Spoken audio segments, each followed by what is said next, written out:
ये भीम बार बार गरज कर ललकार रहा है और मेरी रगों में खून उबलने लगा है। मैं इसी समय भीम की ललकार का उत्तर देने जा रहा हूँ। नहीं भांजे नहीं, तुम युवराज हो। तुम्हें इस भीम से युद्ध करने की क्या आवश्यकता है? तुम्हारे भाई युद्ध करेंगे। आप ठीक करें मामाश्री, ठीक। सुनाब, कुंडधार, आगे दीजिए भ्राताश्री। जाओ और भीम से युद्ध करो और उसे यमलोक भेज दो। भीम के घमंड का पहला कवच मेरे पुत्रों ने तोड़ दिया है और आखिरी कवच भी जब मेरे पुत्र तोड़ देंगे तब भीम का नामो निशान मिट जाएगा। संजय, यदि मेरे इन 7 पुत्रों ने भीम का वध कर दिया तो मेरा प्रिय पुत्र दुर्योधन पांडवों पर सहज विजय प्राप्त कर लेगा।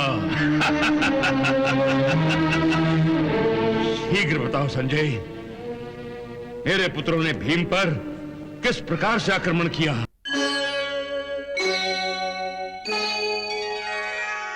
द्रोणाचार्य ने भीम को अचेत कर दिया है। संजय, भीम पर पाई इस विजय से हमारी सेना खुश हो गई होगी। हाँ महाराज, कौरवों की सेना इस विजय के कारण खुशी से नारे लगा रही है, शंखनाद कर रही है। अब तो द्रोणाचार्य और अन्य कौरव वीरों ने पांडव सेना को नष्ट करना शुरू कर दिया होगा। हाँ महाराज, आचार्य द्रोण पांडव सेना पर टूट पड़े हैं। परंतु क्या संजय? परंतु अपने पिता भीमसेन को अचेत होता देखकर भीम का हिडिंबा पुत्र राक्षस राज घटोत्कच क्रोधित हो गया है। द्रोणाचार्य, तुमने मेरे पिता श्री भीम को अचेत किया है। मैं घटोत्कच तुझे युद्ध के लिए ललकारता हूँ। द्रोणाचार्य, सावधान। सावधान होने की मुझे आवश्यकता नहीं घटोत्कच, तुम्हें है।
हो जाओ, प्रकट हो जाओ, प्रकट हो जाओ।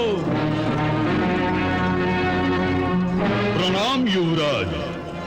हे अलम्बोस, ये भीम पुत्र घटोत्कच अपनी महाशक्ति से मेरी सेना को त्रस्त कर रहा है। जाओ, तुम इससे युद्ध करो। घटोत्कच मेरा पुराना शत्रु है। आज्ञा दीजिए युवराज कि मैं उसकी जीवन लीला को समाप्त कर दूं। जय भवा। जाओ अलम्बोस, जाओ। जो आज्ञा।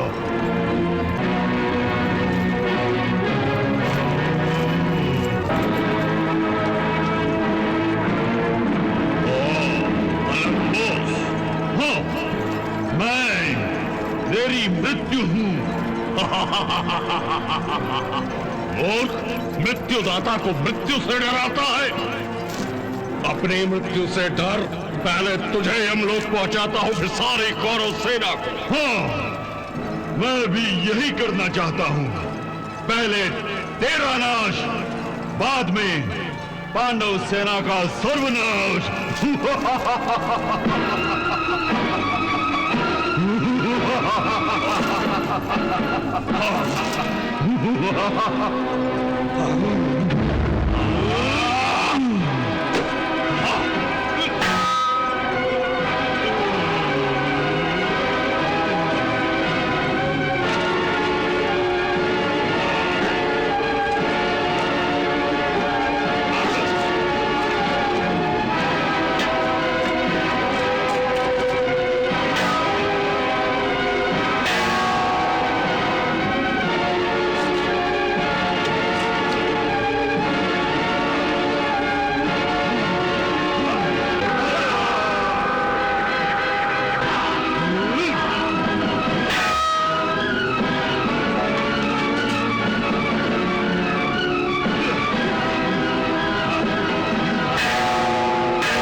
मामाश्री, मामाश्री, ये भीम बार बार गरज कर ललकार रहा है और मेरी रगों में खून उबलने लगा है।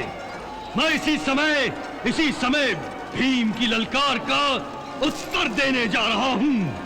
नहीं भांजे नहीं, तुम युवराज हो। तुम्हें इस भीम से युद्ध करने की क्या आवश्यकता है? तुम्हारे भाई युद्ध करेंगे। भीम से पहले अर्जुन से युद्ध करके उसे रोकना आवश्यक है। क्योंकि कृष्ण के चक्र उठाने के कारण अर्जुन ने हमारी सेना में हाहाकार मचा रखा है। हम अर्जुन को भी समझ लेंगे। नहीं, अर्जुन को राजा भागदत्त रोकेंगे और इस भीम से तुम युद्ध करोगे। आप ठीक कह रहे हैं मामाश्री, ठीक।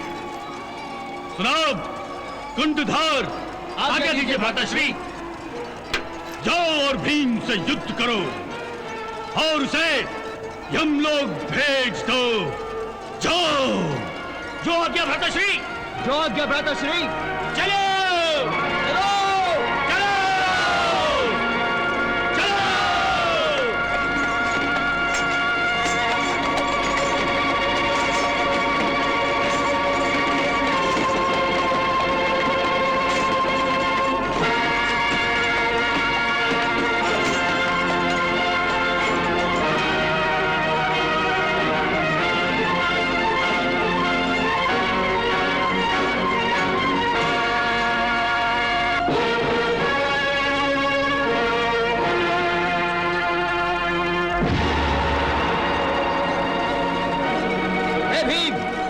की भांति चिंगारो मत, युद्ध करो हमारे साथ, युद्ध। हमसे युद्ध करो भीम। आज हमारे बाण तुम्हें लोरी सुनाएंगे और हम तुम्हें मृत्यु की गहरी नींद सुलाएंगे।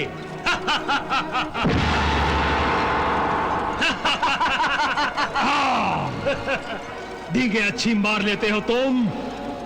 इतने दिनों से किस बिल में छुपे हुए थे? मैं तो तुम्हें कब से ढूंढ रहा था अपनी प्रतिज्ञा पूरी करने के लिए। याद है ना, महाराज धृतराष्ट्र के 100 पुत्रों को मारने की प्रतिज्ञा की है मैंने। हे भीम, डींग तो तुम मार रहे हो और ये आरोप हम पर लगा रहे हो। न जाने किसने तुम चूहों को योद्धा होने के झूठे भ्रम में डाल दिया है, जो एक साथ मिलकर युद्ध करने आए हो।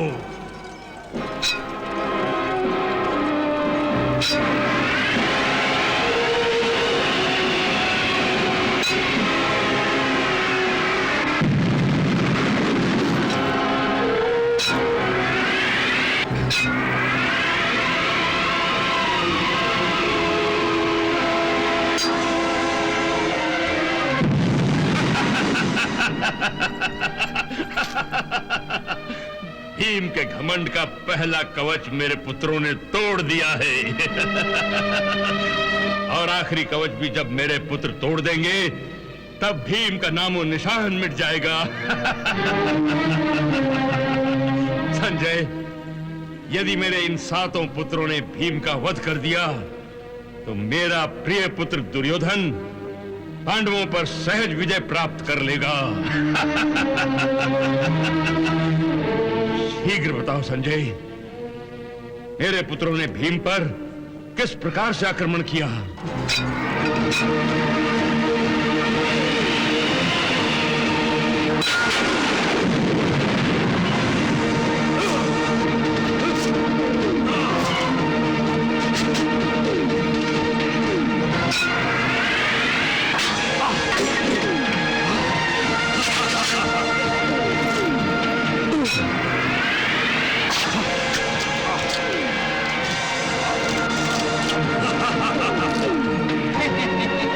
श्री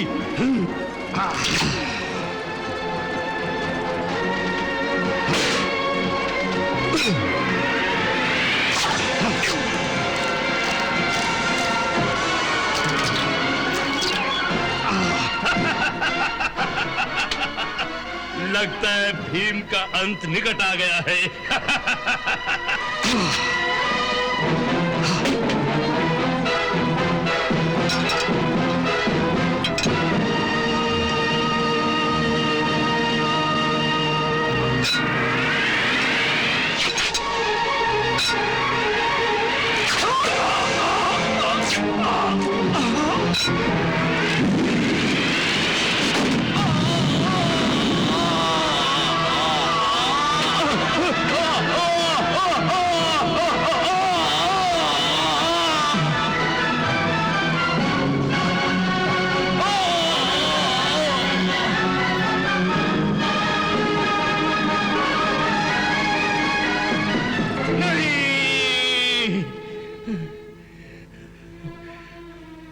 मेरे पुत्र सुनाब का वध हो गया।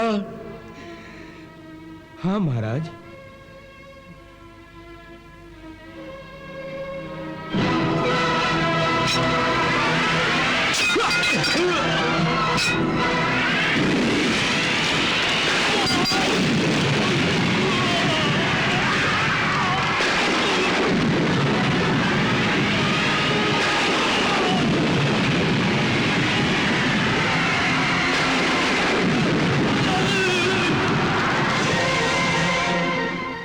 कुंडधार भी मर गया। हाँ महाराज, भीम ने राजकुमार कुंडधार का भी वध कर दिया।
घमंडी पिता के घमंडी पुत्र, अब तो तुम्हें तुम्हारे भाइयों को और तुम्हारे पिता को पता चला होगा कि द्युत और युद्ध में कितना अंतर होता है। आदित्य केतु, अब तुम बुलाओ अपने मामा श्री को, अपने भ्राता श्री को, देखता हूं तुम्हें कौन बचाता है।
भीम, मैं तुझे नहीं छोड़ूंगा।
तो मेरे पुत्रों के लिए यमदूत बन गया है। मेरे पुत्रों की लाशों के ढेर ऐसे लगाता है जैसे महामारी प्रलय मचा देती है। न जाने ये युद्ध कब समाप्त होगा। महाराज, हाँ? आज के दिन युद्ध समाप्ति की घोषणा हुई है। जय श्री कृष्णा। महाभारत के रणभूमि पर एक बार फिर युद्ध की गड़गड़ाहट गूंज उठी। दुर्योधन अलम्बुस राक्षस को बुलाकर उसे भीम के पुत्र घटोत्कच से भिड़ने का आदेश देते हैं। श्री कृष्ण ने घटोत्कच को युद्ध में भेजा ताकि वह अलम्बुस को हराकर रणभूमि में संतुलन बनाए।